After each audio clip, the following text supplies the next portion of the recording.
Saya mau bertanya, Pak. Ini pertanyaannya ada di 1 Korintus 2, ayat 12 atau 14. Saya boleh bacakan ya, Pak? Ya. Kita tidak menerima roh dunia, tapi roh yang berasal dari Allah, supaya kita tahu apa yang dikaruniakan Allah kepada kita. Terus di ayat 14-nya, tetapi manusia duniawi tidak menerima apa yang berasal dari roh Allah, karena hal itu baginya adalah suatu kebodohan dan ia tidak dapat memahaminya. Sebab hal itu hanya dapat dinilai secara rohani. Yang pertanyaan saya ini, Pak, jadi setiap manusia yang lahir itu terima rohnya dua atau satu atau bagaimana, Pak? Jadi bukannya roh Allah, kan kita kan mengerti bahwa roh yang kita punyai itu adalah roh dari Tuhan. Sedangkan ini rohnya ada dua nih, Pak. Ada roh dunia, jadi orang-orang itu ada yang mempunyai roh dunia, ada kita yang percaya, saya sih menganggap diri saya dapat dari roh Tuhan. Jadi bagaimana nih, Pak? Tadi 1 Korintus berapa, Pak? 1 Korintus 2. Oh, 2, makanya nggak ketemu. 1 Korintus 2 ayat 12, Pak. 1 Korintus 2 ayat 12. Iya. Yang pertama kan ada roh dunia, ya kan? Iya. Yang kedua, tapi roh yang dari Allah. Iya. Nah, lalu ayat 14, manusia duniawi tidak menerima yang berasal dari roh Allah. Nah, ini rohnya yang Roh Kudus lah, ya. Roh besar sih tulisannya. Sebentar, karena seringkali Korintus 2 ayat 1 Korintus 2 ayat 14 dan 1 Korintus 2 ayat 12. Jadi bingung, Pak. 2 ayat 12.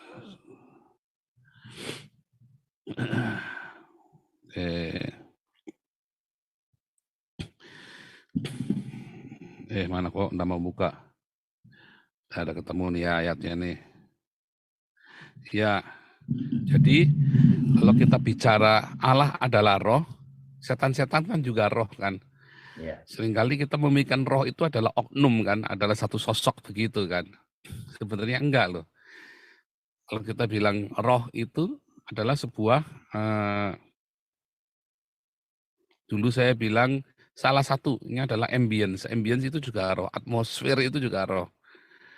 Ya kan, atmosfer itu juga roh.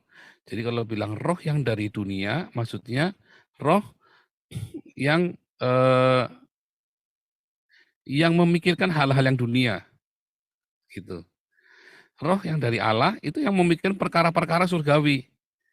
Nah, roh yang membawa kita, hawanya maunya ke sana. Nah, lalu ada berapa roh? Nah, bukan berapa roh, karena ambience itu ada berapa ambience? Banyak. Kita mau ambience yang mana kan? Ada orang yang hidup di dalam Hades, ada orang yang hidup di dalam paradiso. Sampai dengan hari ini, kita yang memilih, kita mau hidup di dalam Hades atau kita memilih di paradiso waktu kita masih hidup.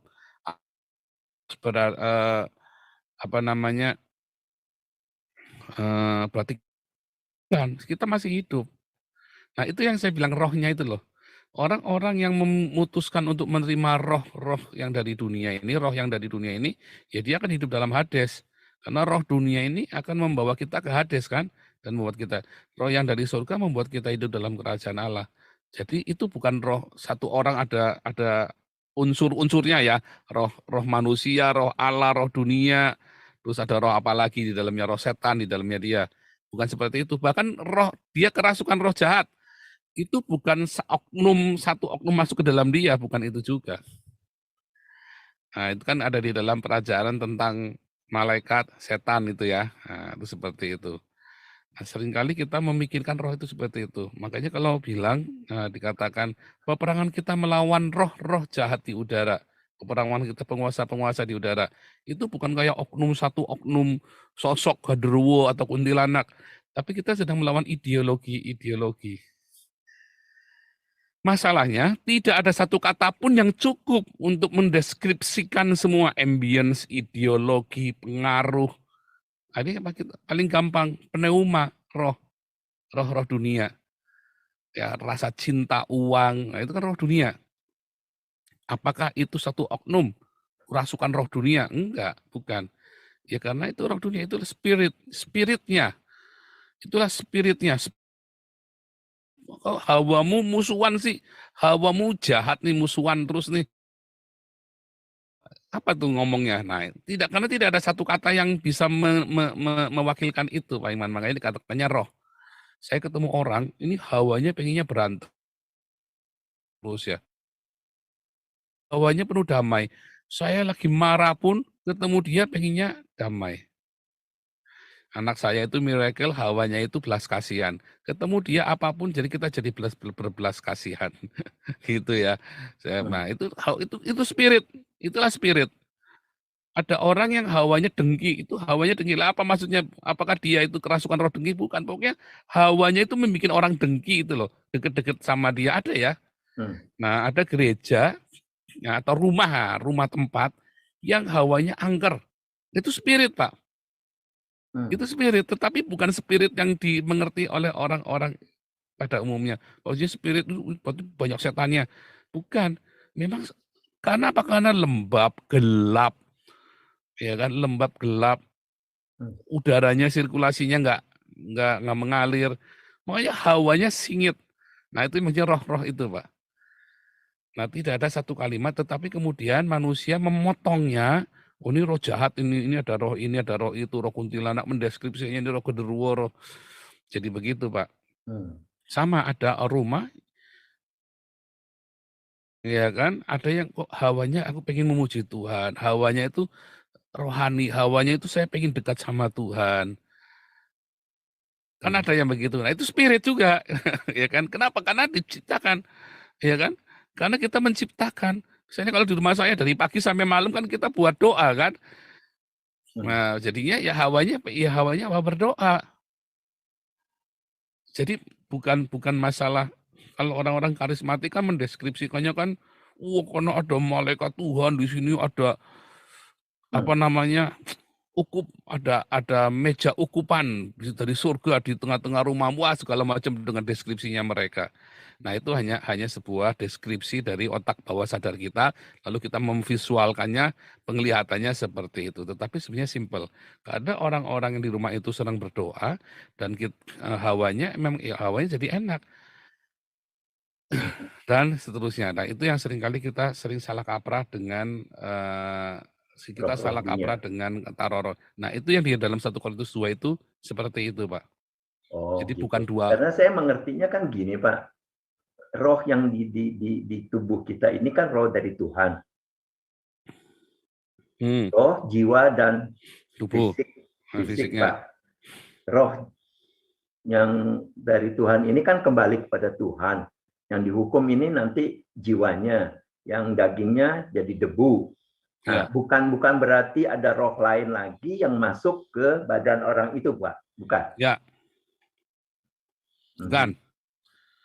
Oke. Tetapi memang spiritnya dari dunia. Nah, orang-orang yang terbiasa berpikir duniawi, kan Paulus juga berkata kan, pikirkanlah perkara yang di atas, jangan yang di bawah. Yesus berkata, datanglah kerajaanmu, carilah dahulu kerajaan Allah dan kebenarannya. Paulus berkata, pikirkanlah yang di atas, bukan yang di bawah. Terus karena kerajaan Allah bukan terdiri dari perkataan, tapi kuasa. Nah, tapi kita kan selalu memikirkannya yang jasmani, nah itulah roh dunia. Dan roh dunia itulah yang kemudian orang-orang ini memilih dia di dalam roh dunia ini, di dalam ambience atau spirit dunia ini. Sedangkan beberapa orang memutuskan untuk tidak mau dicemarkan oleh roh dunia ini. Jadi rohnya di dalam tubuh kita ini bukan diganti gitu, Pak? Bukan diganti. Tapi tercemar oleh pengaruh roh dunia itu, spiritnya itu. Sama seperti air, Pak. Misalnya nih kita bawa air dalam botol. Airnya ini air aqua yang murni. Terus kita pergi ke laut, kita berenang, ya kan? Airnya kan tetap di sana. Kecuali botol itu terbuka, lalu kemudian kecampur sama air laut itu. Kan jadi nggak murni lagi airnya. Oke. Terima kasih. Seperti itu. Ya, jadi itu yang harus kita jaga. bahwa air kita harus tetap murni walaupun kita ada di tengah lautan yang kotor, ada di tengah air di dalam botol itu yang dalam hidup kita itu, roh di dalam hidup kita itu harus tetap murni. Tetapi begitu kita masuk kita masuk ke mata air yang murni, botol itu kan sudah separuh kosong. Kita celupkan lagi ke situ, kita campurkan kan kita tetap dapatkan. Nah, itulah roh Tuhan. Sama seperti kirbat itu tadi, balik lagi kan. Orang kalau lagi di oase, jangan sampai kita kecampuran oase yang beracun kan, air itu kan, sehingga kita nggak bisa minum lagi. Nah, itu penting sekali. Menjaga roh kita tetap murni, itu kan roh kita tetap murni, nggak kecampur. Nah, begitu rohnya itu kecampur, maka jiwanya kita yang terganggu. Jiwanya itu. Nah, itulah. Makanya kita diberi roh yang baru, diperbarui rohnya di Yeremia itu kan.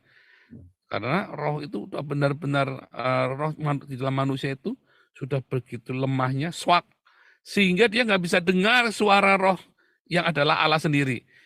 Allah ada di dalam setiap orang itu kan. Nah, maka manusia nggak bisa dengar suara Tuhan, ya, karena sudah kotor sekali, yaitu jiwanya dia udah gitu. Saya kira itu maksudnya. Terima kasih.